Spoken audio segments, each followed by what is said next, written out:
Hi everyone, இன்றைக்கி வந்துட்டு ரொம்பவே ஈஸியான ஒரு பாயசம் எப்படி பண்ணுறதுன்னு பார்க்கலாம். இது பிகினர்ஸ் கூட ரொம்பவே ஈஸியாக பண்ணிடலாம்.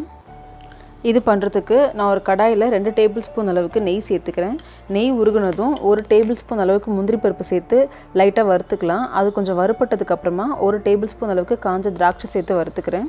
ரெண்டும் நல்லா வறுப்பட்டு திராட்சைலாம் உப்புனதுக்கப்புறமா இந்த நெய்யிலேருந்து அப்படியே வடிகட்டி தனியாக ஒரு பிளேட்டில் எடுத்து வச்சுருங்க.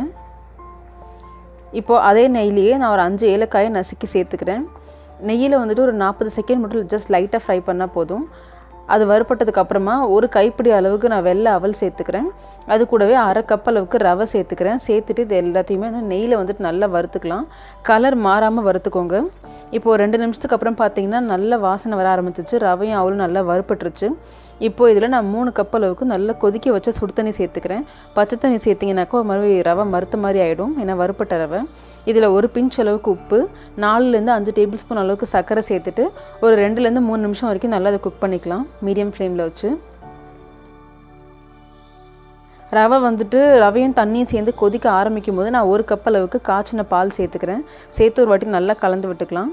இப்போது பால் சேர்த்து இது கொதிச்சுட்டு இருக்கும்போது நான் ஒரு 2 பிஞ்ச் அளவுக்கு எல்லோ கலர் ஃபுட் கலர் சேர்த்துக்கிறேன். இது ஆப்ஷனல் தான், பட் இது சேர்த்திங்கனாக்கா உங்களுக்கு பாயசம் வந்து கொஞ்சம் அட்ராக்டிவாக இருக்கும். இப்போ வந்துட்டு இது 2 நிமிஷம் நல்லா கொதிக்கட்டும். அந்த ஸ்டேஜ்லேயே வந்துட்டு நம்ம நெய்யில் வறுத்து முந்திரி திராட்சையை சேர்த்துக்கலாம். சேர்த்து ஒரு வாட்டி நல்லா கலந்து விட்டுடலாம். இப்போ பார்த்தீங்கன்னாக்கா நல்லா கொதிக்க ஆரம்பிக்குது.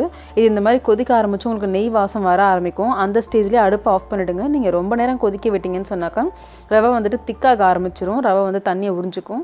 ஸோ இது நல்லா ஓரத்தில் கொதி வந்து நெய் வாசனை வரும்போதே அப்படியே அடுப்பை ஆஃப் பண்ணிவிட்டு சூடாக சர்வ் பண்ணுங்கள்.